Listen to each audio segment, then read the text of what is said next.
الحمدللہ والصلاۃ والسلام علی رسول اللہ اما بعد۔ گفتگو کے آداب میں سے ایک یہ ہے کہ جب کوئی بات کر رہا ہو تو بیچ میں ٹوکا نہ جائے، بیچ میں بات کاٹی نہ جائے، اس لیے کہ ہو سکتا ہے کہ جو لوگ سن رہے ہیں وہ چاہتے ہیں کہ یہ آدمی بات کرتا رہے، اور بات کرنے والا بھی اپنی بات کہنا چاہتا ہے۔ جب کوئی دوسرا شخص بیچ میں ٹوک دیتا ہے اور اس کی بات کو کاٹ دیتا ہے تو یہ سننے والوں پر بھی شاق ہوگا، اور یہ بھی ہو سکتا ہے کہ ان کے دلوں میں بات کاٹنے والے سے متعلق جو ہے ان کے دلوں میں اچھا خیال نہ رہے، اور اس کے سلسلے میں ان کے دلوں میں جو ہے غلط خیال آ جائے۔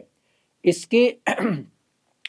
کی دلیل ہم وہ حدیث بھی بنا سکتے ہیں، یا وہ حدیث بھی اس کی دلیل بن سکتی ہے جو ابو ہریرہ رضی اللہ عنہ سے مروی ہے کہ اللہ کے نبی صلی اللہ علیہ وسلم ایک مجلس میں لوگوں سے گفتگو فرما رہے تھے کہ ایک اعرابی صحابی آئے، بدو صحابی آئے، اور انہوں نے پوچھا متی الساعہ، قیامت کب آنے والی ہے؟ اللہ کے نبی صلی اللہ علیہ وسلم نے اپنی بات جاری رکھی، اور آپ نے اپنی بات کو بیچ میں توڑا نہیں۔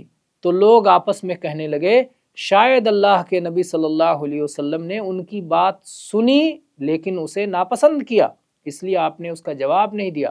اور بعض لوگوں نے کہا شاید اللہ کے نبی صلی اللہ علیہ وسلم نے سوال کرنے والے کی بات نہیں سنی۔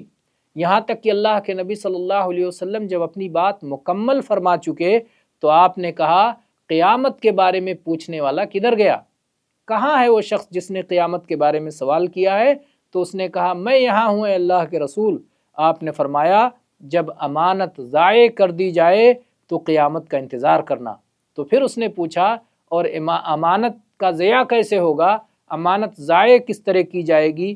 تو آپ نے فرمایا کہ جب معاملات کو نااہلوں کے سپرد کر دیا جائے تو قیامت کا انتظار کرنا۔ بہرحال یہاں شاہد یہ ہے کہ اللہ کے نبی صلی اللہ علیہ وسلم نے سوال سننے کے باوجود اپنی بات جاری رکھی اور اپنی بات بیچ میں نہیں کاٹی، اس لیے کہ مجلس والوں کا حق زیادہ تھا، اور اس سوال کرنے والے کا یہ حق نہیں تھا کہ مجلس والوں سے اس کا حق زیادہ ہو جائے۔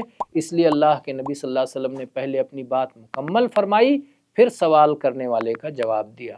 واللہ تعالی عالم، والحمد للہ رب العالمین۔